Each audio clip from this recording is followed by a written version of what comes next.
speaker, so Clemma is replacing that guy or girl. I don't really know. My name is Inês. I am a blockchain lawyer in an international law firm here in Portugal, and I'll be the moderator for this session. And I will start, this format will be like a fireside Q&A chat. So I will ask a question for each one of the panelists and then maybe some specific questions to one of you. So I will start by asking you to please introduce yourselves and tell us a little bit about what you do and how many years of experience you have in like the DeFi space specifically, taking into account the topic of this panel. Thank you. Yeah, this is Shrag Newton. Yeah, I am the co-founder of Double Protocol and the co-author of ERC 407. So this afternoon I will give a keynote about ERC 407 and what Double is doing is an NFT rental protocol. Yeah, and I started in crypto since 2017. At the beginning, I'm actually more like a researcher, so read a lot of articles and go deep into these DeFi protocols during DeFi summer. Very active during DeFi summer. Joined many DeFi DAOs, got the airdrop, got the share from the DAO, and also provide liquidity on Uniswap for them. Some new DeFi protocols we provide more than half liquidity on Uniswap, and some airdrops I got more than 20%. Yeah, so it's an amazing period. And we also helped. I have a tech team, so we also helped many DeFi protocols to develop their smart contract, which is our ability to help them. Yeah, I guess that's all of my DeFi experience. Thank you. Yeah, thanks for sharing. My name is Hugh Etienne.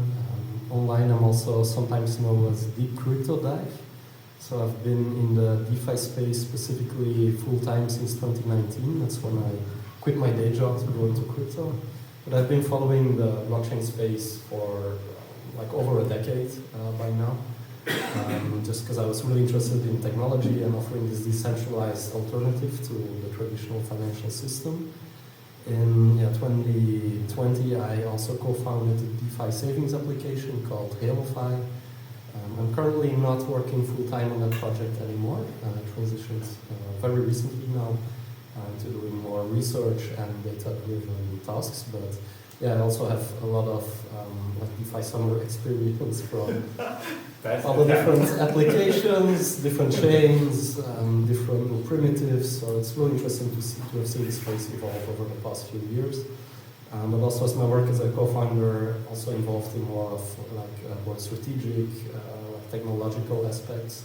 So a bit of a mix of that, like technology and DeFi experience. Hi, so I'm Clément Lesage. So I started crypto in 2013, but that was just, like I was a student, I was selling crypto on local Bitcoin, thing we cannot do even anymore.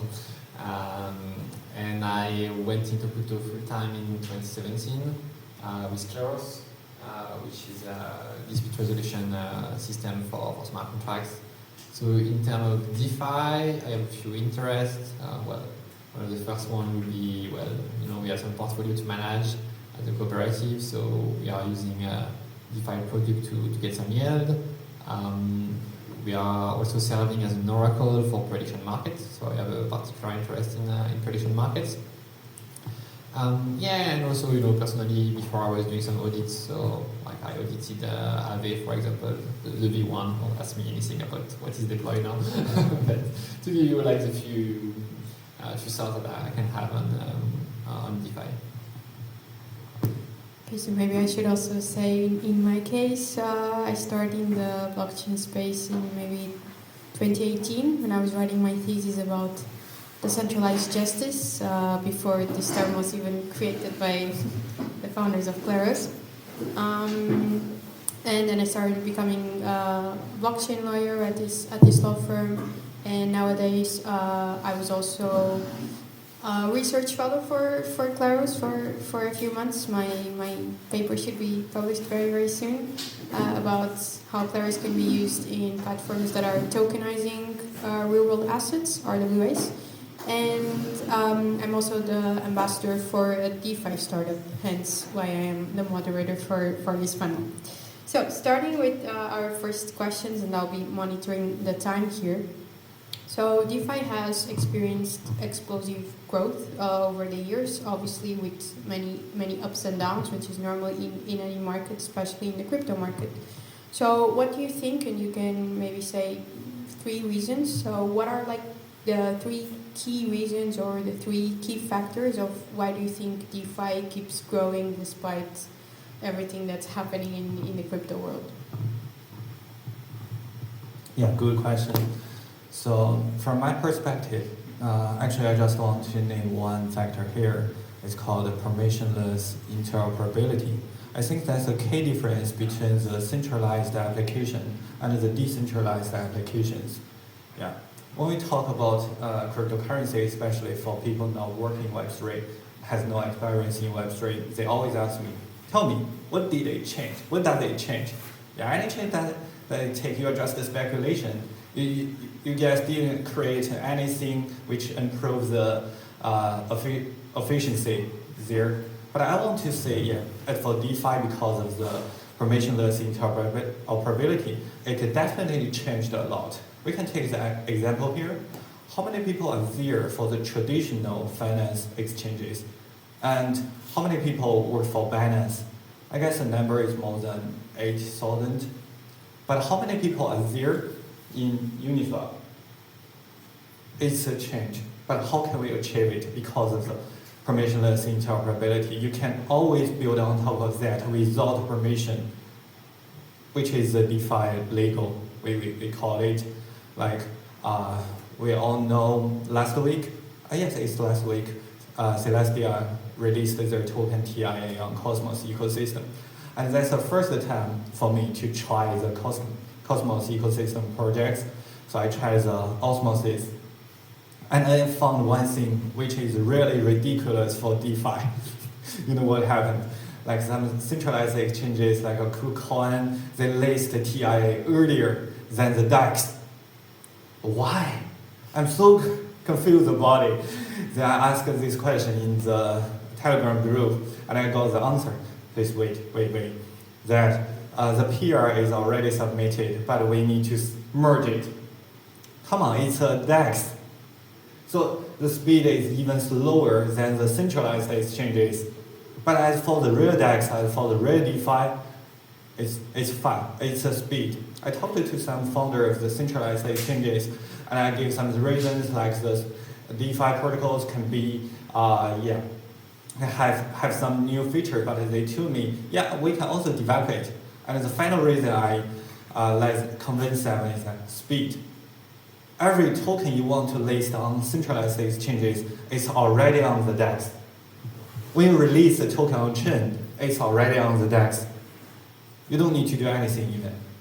So that's definitely the first step and the key factor here, permissionless interoperability. That's my opinion.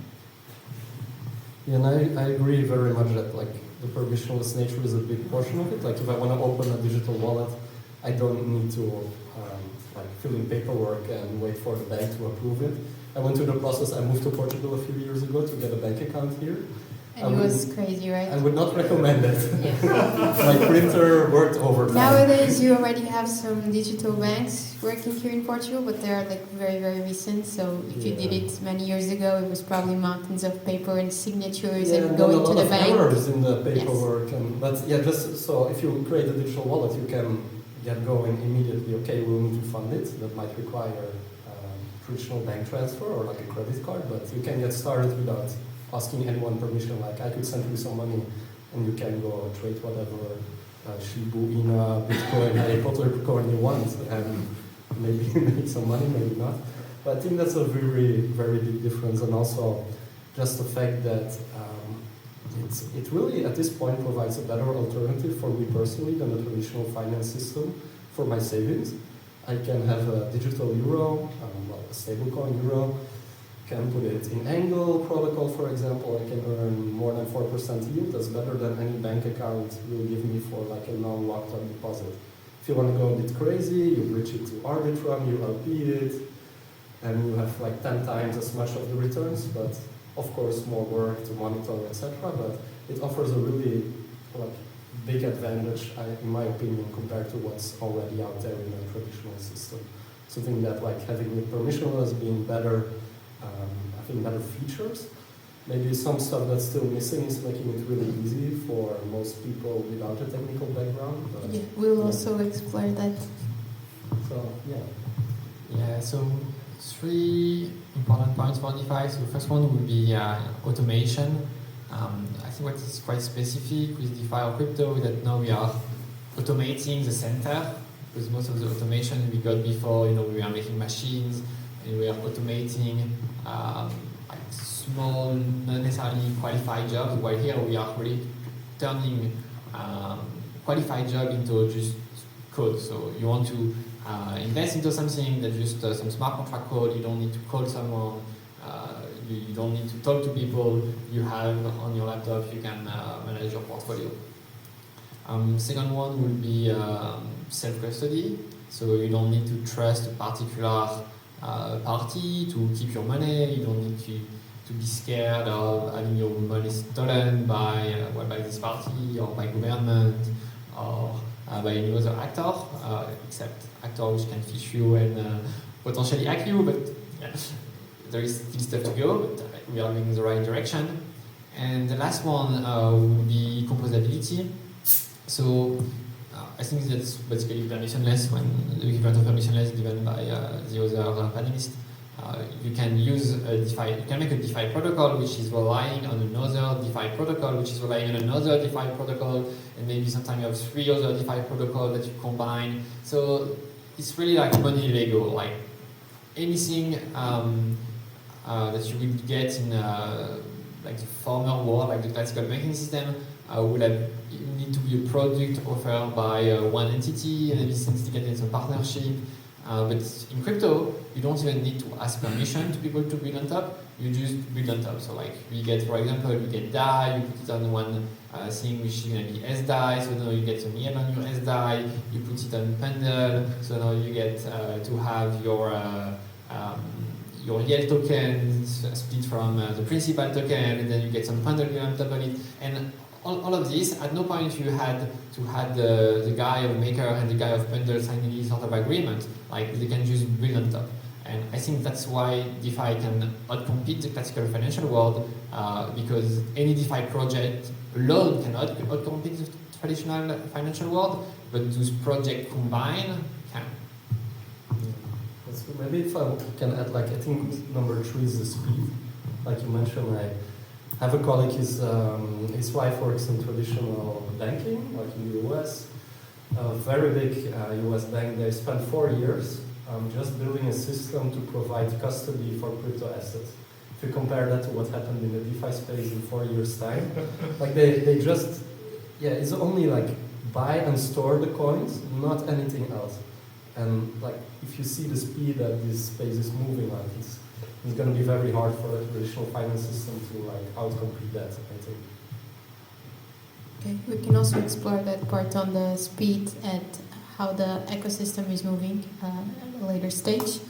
But moving now to the first main topic of this panel, which is navigating the security part. So disclaimer, I'm not a technical person, so I'm not going to ask, I don't know also if, I know Clement is, I don't know if you guys are also like technical. But in terms of security, we always hear about some rug pulls and some schemes. So how do you think is the current state of security in the DeFi space specifically? Do you know like how it is, what is being developed, what is happening in that field? Yeah, so I think it evolved a lot as well. I think it really depends what type of protocol you're using. So my experience is mostly with lending markets. I think there you have a really big distinction between the different protocols. Like Aave, they're very much on top of their risk management. They have multiple independent companies providing frequent feedback. I think a few days ago there was even like security incident, a white hat hacker came forward, they immediately took action and like passed some necessary assets, so no funds were at risk. But in a lot of protocols that is not the case. So you might have some forks from the same code that are very slow to respond and lead to loss of funds. So I think it really depends also on the team behind it, or it can be a decentralized team. It doesn't have to be one party, but I think it's still quite important because it's very complex technology. You don't know what can go wrong when you release it. So I think a lot of risk monitoring on the core infrastructure is like very appropriate at this point. And do you think that maybe these decentralized teams can act faster than probably like some already established security teams in traditional finance? Do you also think that is like an advantage to the DeFi space, like reacting quicker, just like we saw on the last presentation about the 24/7 community moderators? So do you think this also helps the speed? It depends. Sometimes it's actually better to have a centralized team that can act quickly and has all the control, because if you need to do everything through governance and you need to wait for 10 people to sign a multi-sig signature to be able to execute a change, then sometimes it's too slow. I know there are now like some projects like Aave, but also other protocols, they have these guardians or people that have limited capacity to act quickly, that are elected by the community or the token holders to do so. But yeah, I think there is still a lot of improvements. Some projects have on-chain circuit breakers, so they would stop trading activity or transferability if something strange happens. You have like Oracle deviation or what have you. But yeah, I'm not sure we're like actually have better security than traditional finance. Okay, but maybe we will reach that point. Yeah, I think something which is particularly problematic at the security level that we have now is that common people, they can't evaluate it. So you can't know if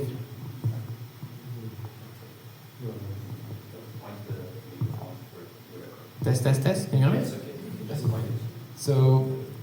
So common people, they cannot evaluate the security level of an application. So okay, there is some proxy, you can look at which auditor have audited a particular project, but for non-technical people this is very hard. So I think maybe the way to go would be to have more stuff like insurance or prediction markets, which can allow you to get a feel of how risky something is. So if it's an insurance, you can know the rate. Like if the rate is 5% per year to insure this particular DeFi protocol, you know that there is slightly less than 4% per year that it will break. Prediction market, similarly, you can have a prediction market on will this protocol break on this particular year, and that gives you an estimate on how likely it will break. So risk is okay, we are going fast, so we are trading a low risk for high speed, but I think people should be able to understand that and be well informed. Okay, so my next question was actually about DeFi insurance. So I don't know how many here in this room have used like insurance like Nexus Mutual for like DeFi protocols? No one? Okay, so our panelists have.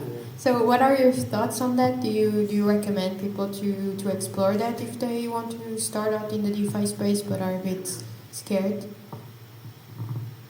Yeah, I think there also depends really which insurance product. I think with Nexus Mutual we also had some problems with a lot of things. But the same with, I think also with Clarus, it's sometimes very hard to know like when is the payout justified. It's a bit subjective sometimes. I know Clarus has some solutions there as well, right? With deciding on whether something is like comes in front of a jury, they might decide on, okay, this is a real exploit or no, this was a front-end attack that's not covered. So I think there it's also quite difficult to navigate. Personally, I only tried them out of curiosity, but in the end I felt like with most insurance products, like you're paying for the chance of something happening, but oftentimes it's like cheaper to just take the risk, and if something bad happens, just make sure you're diversified and take the losses. Yeah, I think the hard part about insurance, and we see that because we've been the arbitrator for Unslash, which is an insurance for DeFi products, is to get capital. So all the pool in Unslash, all the policies are fully taken. So the issue is finding more capital willing to risk this capital to insure other products. And in the case of Unslash, that's a bit hard because there was a USD peg, so 2 of the policy paid out, so around 1/4, something like that, of the capital given by insurers was actually paid out to insurees. So it was not really a good year to be an insurer. It was a very good year to be an insuree, but not a very good year to be an insurer. So maybe when we have a better way to estimate risk, because you thought, well, we should have insurance to estimate risk, but now how can the insurer estimate risk themselves? So maybe they could work with like auditing companies, which may be able to give them some feedback on what is the likelihood of something will break, and maybe that would allow for a more efficient insurance market and less scary market for the insurers. Yeah, I can see many insurance protocols are there, but they don't work well. Yeah, we can see the result there. So why, in my opinion, because the risk and the return is not suitable. Like for the small DeFi protocols, if you take the insurance, the risk will be very high. If you pay, the risk will be very high.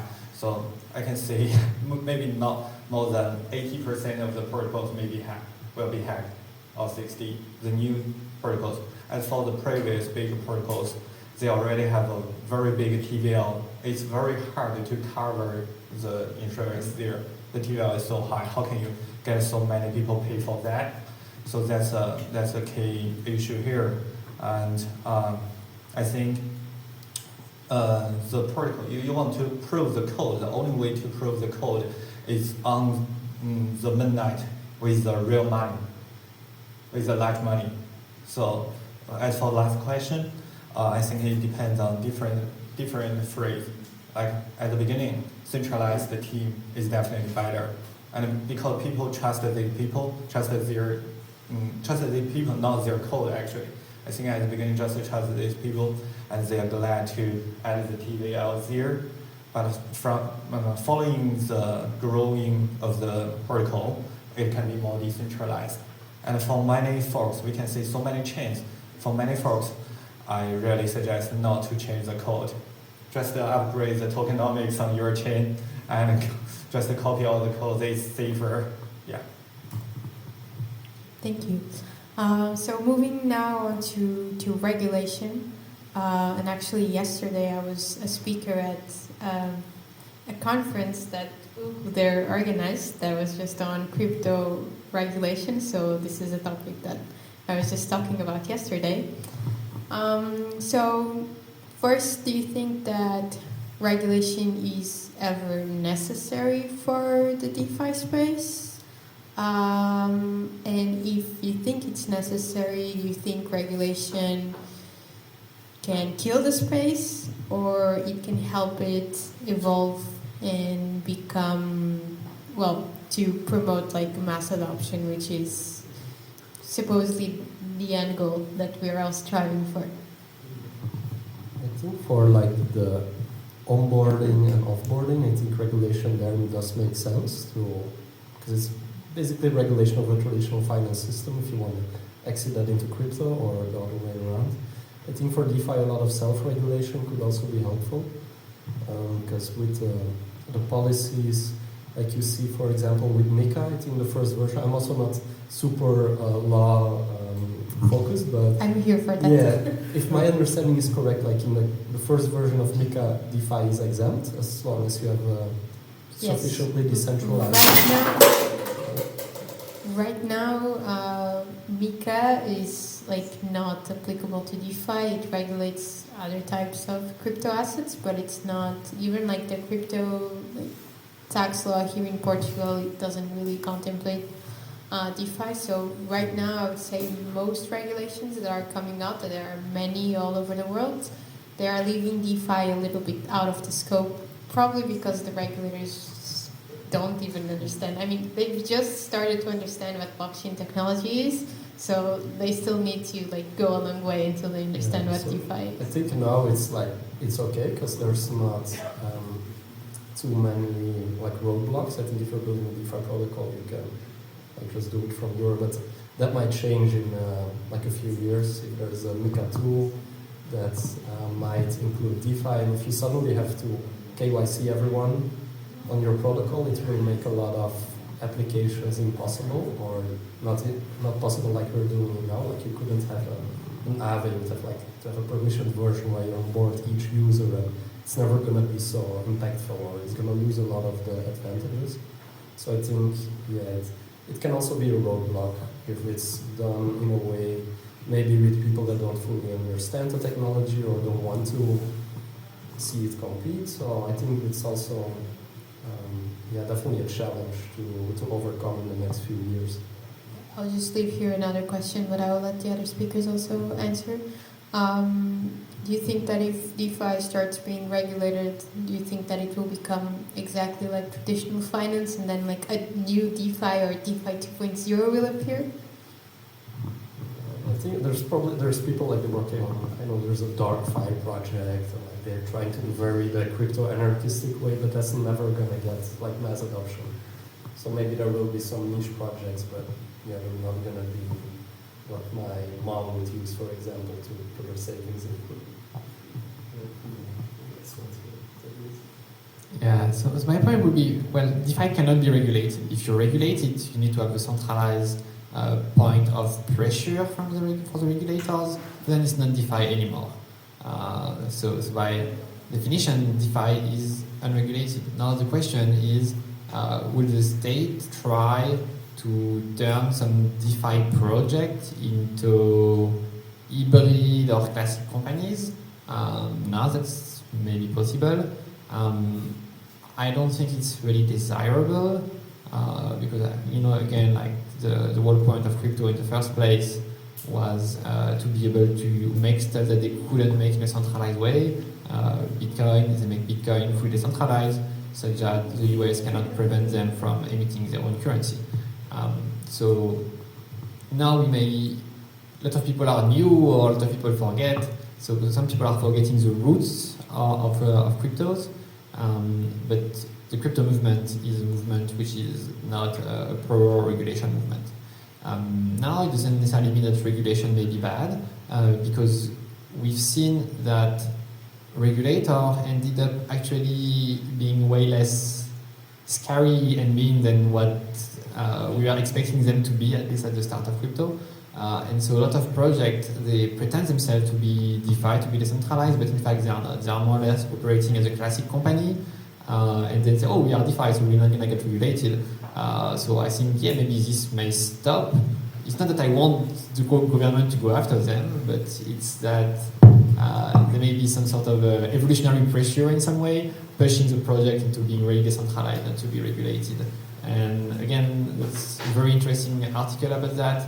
Is Control as a Liability by Vitalik, going to more detail on this point. Basically, don't control your protocol, and regulation will be harder, and you will have less liability, but you will have also less control. So this also means if something gets hacked, well, maybe you can't just have your team solving the thing, because if your team can solve the hack, it's probably that your team can also steal the money, and probably you're not DeFi. Yeah, I think the base layer should be decentralized and always be decentralized. It can be changed. We can make some protocols regulated, but not all. I can imagine that there is a day the government makes all the DeFi protocols, all the protocols be regulated. Yeah, I think it won't happen. Just take Bitcoin, for example. Bitcoin is always decentralized, but on top of that, we can have the Grayscale, we can have many custodial companies, they can be centralized. They're like the island on the sea. Yeah, so the sea, it needs to keep decentralized, or we will really kill this space. That's a principle. We can't change it. But on top of that, for different people, we can have like a different service with a different regulation. We can build different hooks on Uniswap. Yeah. I really like that analogy of like the sea and the islands. I think it explains it really well. So yeah, from my own thoughts, I don't really believe that DeFi can be fully regulated. Otherwise, it won't really be DeFi. And obviously, the entrepreneurs and the founders are always not one step ahead, but maybe 10 steps ahead of the regulators and the legislators. So I don't really think we will see some initiatives trying to regulate certain parts of DeFi, for example, like tokenization and creating like tokenization frameworks for like specific jurisdictions. But I don't really think that we'll see like a MiCA for DeFi, for example. Yeah, maybe to add like what I would advise to the regulator, first don't add any law, anything, you know. Like you have so many, let's say, bad illegal things happening in crypto without it being prosecuted. It's not really about creating more rule. Already prosecute what is already illegal. Like you get, you know, as a project founder, you get a bunch of people. They will come to you. They say, "Oh, we are market maker or liquidity provider." And actually, they propose you, if you pay them, to make volume on exchanges. So that's basically wash trading. That is very illegal.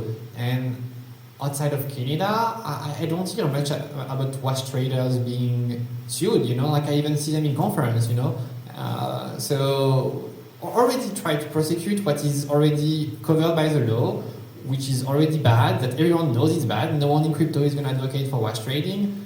And after we can see, you know, it's not about making more law, it's just about applying and really protecting people instead of trying to make bureaucratic stuff.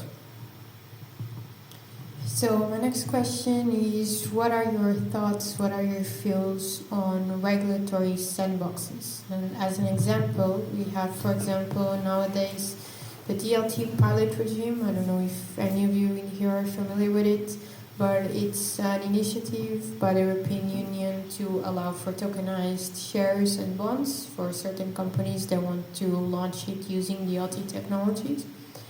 So what do you think about these sandboxes? Should they be incentivized? Should governments create them? For example, in many conferences about the Portuguese strategy on crypto, it's normally said that Portugal should try to improve on these regulatory sandboxes to allow for more companies, Web3 companies, to move here. So, what are your thoughts about that?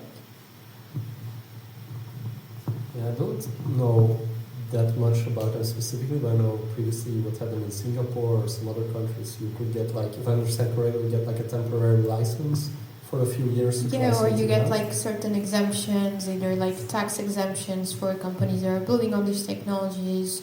For example, in this DLT pilot regime, these companies are exempted from certain requirements if they want to test out the technology, and they have like a kind of license to do this for a few years. And then when this ends, the European Union will analyze and see like the results from all of these companies that applied. So it's like a voluntary regime. It's not really like MiCA. It won't like become a law. It's just kind of like a sandbox. Yeah, I think it really depends on maybe the type of project. Maybe if you have something that's more traditional finance-like and you want to port it to Web3, but there's no framework, then it can be useful, like the tokenization. But the other way around, from like our project that we did, we found it. We tried to. Well, we were considering applying in Singapore, but in the end, like even the amount of administration and process we had to go through didn't make so much sense for us. Like you get some exemptions, but still you're bound by a lot of rules. And then if the project is a success and the license ends in 2 years, it's just over if they don't get a renewal. So I think it's like a blessing and a curse. You can try something, but if it's successful, you're not even sure you're allowed to continue it, and then you have to stop the project anyway. So yeah. Yeah, so I think it's obviously better than nothing. You were talking about the opportunities, like for example, if Portugal were to make some sandbox to allow tokenized security, that would be something very huge, because we see a lot of people trying to do tokenized security, and I haven't seen anyone really successful. And yesterday we saw people, they completely gave up on making tokenized security, but they were just basically making some synthetic product tracking price of some securities. So we are already at the point where you have this huge demand of getting those securities, but we can't get those. Obviously, the limitation of that, as any kind of sandbox, you are always at the whim of the government, of the politicians. So example would be predicted, a prediction market, like the US regulators is basically removing their license, but they are fighting that in court, so let's see what's going to happen. Also in terms of sort of sandbox and private cities, you have in the US, you have Disneyland, which basically had a really great district, which was working more or less like a private city, which is getting shut down just because of political fight on, I don't know, like something related to sex and gender, which has nothing to do but fight between Disneyland executive and the governor of the state. So even when it's not even relevant for the particular case, like gender issues are not relevant particularly for Disneyland, you can just get a politician which say, okay, I don't like you, so I'm gonna cut you, your ability to do something special. So it's good, but there is limitations to that. Yeah, I'm not an expert in this question, but I can share some real experience. I'm based in Singapore, and you know many people recently moved to Hong Kong because Hong Kong ate fast, and many events are hosting there, and many people moved to Dubai. Actually, from my perspective, I don't think Singapore provided too many like sandbox or anything new to us. The only thing we like to live in Singapore is that there's no restriction at the moment. Yeah, they don't ask you, in fact. They don't ask you, and they don't provide you. They don't do you a favor, whatever. I have a friend build a regulated DEX. Yeah, it's a regulated DEX. It's called DeFi, or maybe this name. So they must do the KYC. It's approved by the Singapore government. They must do the KYC, and then you can buy the assets there. But the result, I think, is not good. Yeah, not too many people use it. And recently they moved to another direction. They try to have the US bond. So you can buy the US bonds there and try to have the US bond related stable coin. That's their new point. And for many people move to Hong Kong, yeah, I think Hong Kong is more open than before, but I think it's not important for us building the real decentralized applications. Who will get the benefit in Hong Kong? Like some centralized exchanges, like HK, and many funds, because they need the on-ramp, off-ramp, and you can achieve that in Hong Kong. And we know Dubai is very free, but I have heard another news like only Dubai is free in Middle East. If you go deep into some other cities in Middle East, it's forbidden. You can't do anything. So they just open one window in Dubai. You can do that. But if you want to move money from Dubai to some other cities in Middle East, you can't. It'll even be harder. You move money from US, from Europe to other Middle East cities. Yeah, I think putting back on what you said, moving. So I think that's a very important point. Now we are really in a world which is more and more globalized. If you are lucky to have a good passport, like if I'm French, Portuguese, they also have a good passport. If the government are kind of like preventing you to do what you want to do, well, you can move somewhere else. Like you have a regulatory arbitrage. So that's very good for the freedom of people. You don't need to be a serf of your particular government. If they do something you don't like, you try to do that somewhere else. And that's also a very good opportunity for countries, because now you do something that people like, many people can come in. And Portugal have shown that, at least from a tax perspective, with NHR, that's now it's cutting. So maybe they can try. A lot of people came because of NHR, so it was something to study. 0% capital gains tax in the beginning, right, on crypto? No. Oh, no, that's two different things. So the 0% is if you hold it for a year. The 0% of the NHR is on Income that you get from abroad, you could. But I be- mean, like a few years abroad, ago, we- you didn't have to pay taxes if your Bitcoin becomes worth more, right? Like, for example, I moved from Belgium, and in Belgium, you would have to pay a lot of taxes the moment you cash it out, like 30 to 40%. So I think that's a good advantage, or that's something that can attract people. Yeah, but that was not something made by the Portuguese government. So the no tax on crypto was just a ruling based, okay, there is nothing which is taxing it, so it's not taxed. It was not a will of the government not to tax crypto. Now they made some law, and so there really is, okay, if you hold it for a year, you don't get taxed on it. So that's a good will for that, I would say.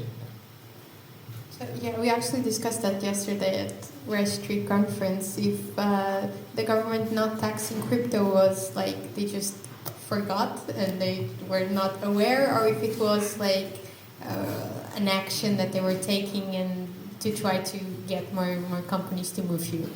I have my doubts. I don't know what it was. Now, unfortunately, crypto is taxed, but it's not such a bad law. It could be better, but it's not very bad. Yeah, everything moves a bit slower here, right? And some other countries, so maybe. Yeah, we were just checking out the environment. We were just let's see how this plays out. That's normally how it works.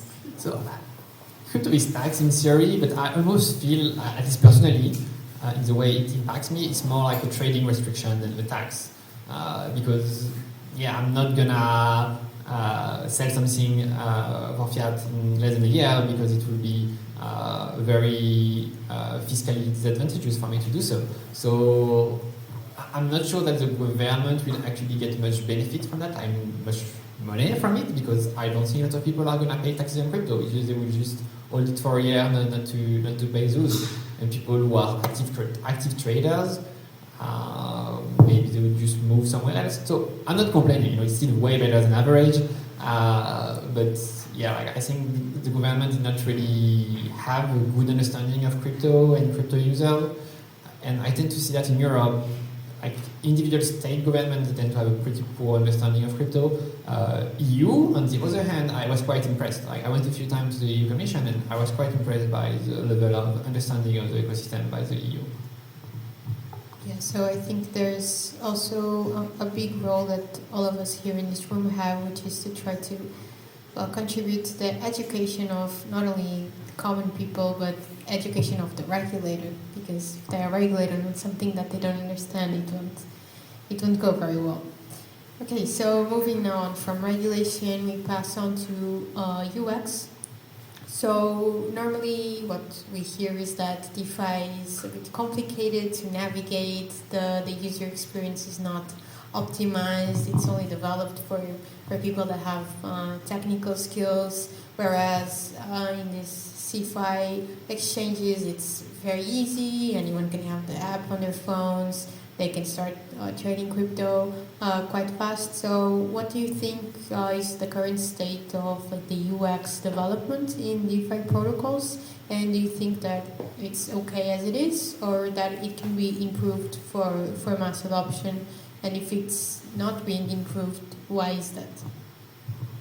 So I know it may be controversial, but I think the crypto UX is already better than the classic financial system UX. You want to take some investments, take something, it's super easy, like you use that from your computer, it takes a few minutes, you don't need to talk to anyone, you don't need to fill any paperwork, like that's super easy.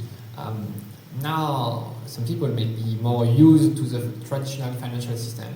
So sometimes for people to switch, it needs to be 10x better. So is crypto UX better than TradFi US? Yes. Is it 10x better? No. So there is maybe some progress to be done if you want to get even better. But even without even getting better, people die and people are born. So people who are already used and in the TradFi, they will die. People now, they will be born when they will be kids. What do you think they will have first? Do you think they will have a crypto wallet or a bank account first? They will have a crypto wallet first on their phone, So yeah, I think the new generation will all tell you that this kind of banking stuff is it will look like the analog tape that people used to do, and now we just have everything on the computer and it's way easier. Yeah, I tend to agree. It runs it became a lot better over the past few years. Like you actually have applications now. Like I can go into a coffee shop, I can pay with a credit card that's linked to a crypto wallet, like pay with stable coins basically that I earn from working. So there is already a big improvement, but I kind of disagree that it's like better than the traditional finance system for most people. For you it will be better, for me it's also better UX, but I think like most people who are not used to like storing sensitive data, like seed phrase. I know my mother-in-law, she stored her, I set up a MetaMask for her, she stored the seed phrase in her Outlook notes folder or something like that. And it's like this type of things where you say like, yeah, don't store it online, and then, okay, I'll take a picture of it and it's in our Google Cloud. So it's like this, it's a mind shift, I think, in how you handle security. If you have to be your own bank, it's also quite difficult for the average person. Some people like to have their hands, like go into an office, talk to somebody and have them set up their account. So for, I think, to reach that level, we still have some time to go, or way to go, but like a lot of infrastructure is out there. Like Gnosis Pay Card is coming in a few months. It's gonna be like even better in UX than what's available right now. So you will be able to like very easily spend your crypto. Maybe getting the crypto is still a harder part, but I think we already made a lot of progress. And I think maybe the reason why the UX for, let's say, protocol interfaces is so hard, because it's mainly developed by engineers. Or people with limited product understanding, but that's been changing also over the past few months. I think there's a lot of like improvements coming in this space. Yeah, actually, I agree that the DeFi experience is already better than the previous traditional experience. But I think we need to define. It means that you must have used it, then you think it's better, because it has another totally different structure. You need to understand and master the structure firstly, which I think has a very big barrier for now. When you introduce some Web2 people, oh, how can I do it? I think there are three major barriers. The first one is on-ramp, off-ramp. It's not convenient, it's not smooth in many countries. Yeah, we know we have the Circle, USDC, we have many other like formal pay, but for different countries, for different people, they always meet different issues there. So on-ramp, off-ramp, especially on-ramp, not for the centralized exchange, on-ramp for your wallet. Yeah. Secondly, sorry. No, you go ahead. Secondly, it's about the wallet. Yeah, that's what I think the Ethereum Foundation, many builders are working on, like the account abstraction. You don't need to care about the seed phrase. Yeah. You can just use the AA account. You don't need to care about the gas. You don't need to care such thing. And thirdly, I think it's about the bridge of the chains, cross chain. Yeah, it's really a big issue. It's really a big issue. You need to know, oh, there are more than 10 chains. Where is my money? Sometimes I also forgot, where is my money? dbank.com. dbank, there is. Yeah. So I think I predict maybe in the future, you don't need to care which chain you are. Like recently, we can take the social application, for example. For FreeTech, it will be a new wallet, and you don't need to remember anything, just log in with your Google or your phone number. And there's a fork on Linear called Tomo. Yeah, it's called Tomo. And I tried the bridge. I think it's very smooth. I can just withdraw the Ether from Binance, just directly transfer it to the Tomo chain, to Linear chain. And I don't need to care whether it is on Linear. I even don't know whether it is on Linear. I think maybe in the future, it's like what Cosmos expect, the IBC transfer. You can just transfer money to another wallet. You don't need to care where it is from, which chain, and where it will go. Yeah, maybe to temper a bit what I said before, when I spoke about the UX is better, I mean the UX when of doing what you want to do is better. But then the UX of not doing what you don't want to do is way worse. So, like even at the cooperative, like a few years before, we had one worker which basically sent some token to the token contract itself. Like you just copy and paste token contract, and maybe she forgot to copy the address, or maybe you just need like control like X instead of C or something like that. Maybe it should have been like a dexterity mistake. And then poof, all the tokens are sent to the contract and are unrecoverable. But we still found a way to recover it because we could use governance. But that was still like really scary to see like $1.5 million just disappear like that. So yeah, I think wallets, there is a long way to go for wallets to match the bank UX in terms of don't do what you don't want to do. We are seeing things going to the right direction. So you can see Noisy Safe, now they are using Redefine. So they are telling you, okay, is it like you have a yellow flag or a red flag on some particular interaction. They show you in advance what it's going to do. Like, okay, those assets are going to leave your wallet, those assets are going to enter your wallet. With MetaMask, you know, they are opening for snaps, and we made one of the snap, which is the Claro Scout. When you interact with a contract, you can see what is the project of the contract, what is the name of the contract, and is the website you are interacting right now linked to this particular contract. So that's already pretty interesting.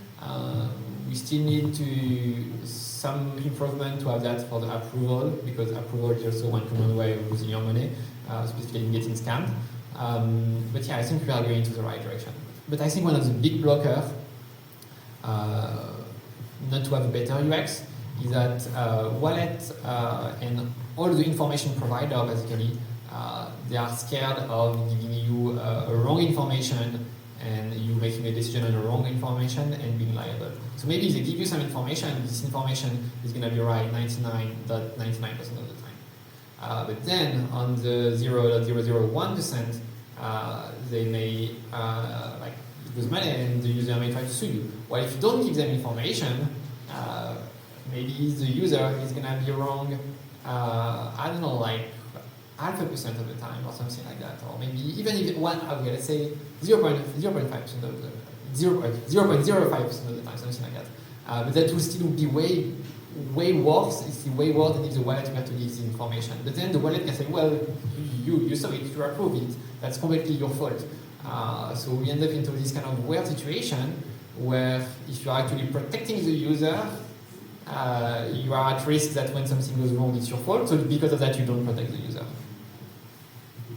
Yeah, just to close on this question, I also think that the DeFi UX has evolved a lot in the last few months or years. Whereas, like when you go to your home banking page of your bank that has existed for maybe like 100 years, it's really bad. I mean, you're doing a transfer, and then you can never find like the paper that proves that you did the transfer, and then it's really crazy. So I do think that at least the current UX in DeFi is a lot more evolved, and it's a lot more user-friendly than many traditional banks that have multiple developer teams all over the world, but that can never seem to do like a good design. You now have actually like some of the bigger corporations, but more in a crypto-native way, also developing wallets, like the big production teams. An example, if you haven't seen it yet, is the MiniPay wallet by Opera. They're focusing mainly on the African market because people are really crazy about US dollar stablecoins there, but basically you sign up, you get some free money, like 25 cents, it's not a lot. Your account is backed up in your Google Drive from your Android smartphone, and you can send money not to Ethereum addresses, but to phone numbers. So you just like send money straight to another phone number, the other person receives it immediately. Yeah, it's like MBWay that exists here in Portugal. And even easier. Like, exactly. So it's a very streamlined process, and I think we're going to see more of these wallets roll out. And but at the same time, we also have a discover section where you can interact with applications, but they're very hesitant to promote certain things that might lead to people losing funds. So I definitely agree with like sometimes it's not helping that people are scared of doing something, like a project is scared of misadvising their users, and they might end up using a totally scam website instead. So it's a hard balance. Okay, so I think we don't have much time for more questions, but if the audience wants to ask any of the panelists a question, feel free to do it. Yeah.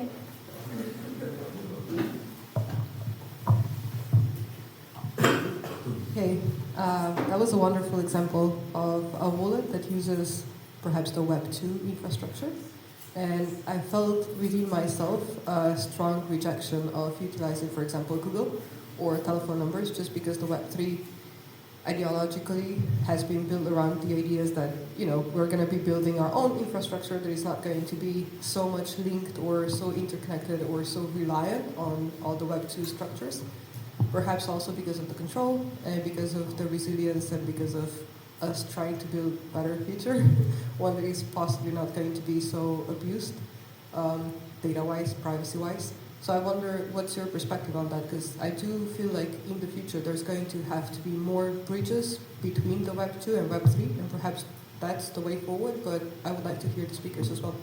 I think for this specific example, this wallet, I think they made a pretty good balance between like having a trusted system. For example, we use Google Drive for a backup, but it's an encrypted backup, so indeed, like if you lose access to both your phone number and your Google Drive at the same time, then somebody can take over your funds, which isn't ideal, but you need to have both of them combined to get access.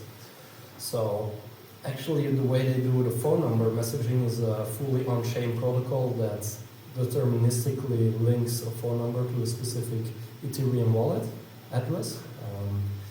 So it's, I think in that approach, they actually try to stay away a lot from the centralized solutions. It's non-custodial wallet. You can export your private key if you really want to, but most people would never do that. But it really depends on like the implementation of something like Friendtech, where they were doing multi-party computation but storing the keys in your browser. So if your computer gets taken over, you lose all your money. That's definitely not ideal, even though the UX is really nice because you don't need to even sign a message to buy some shares or keys.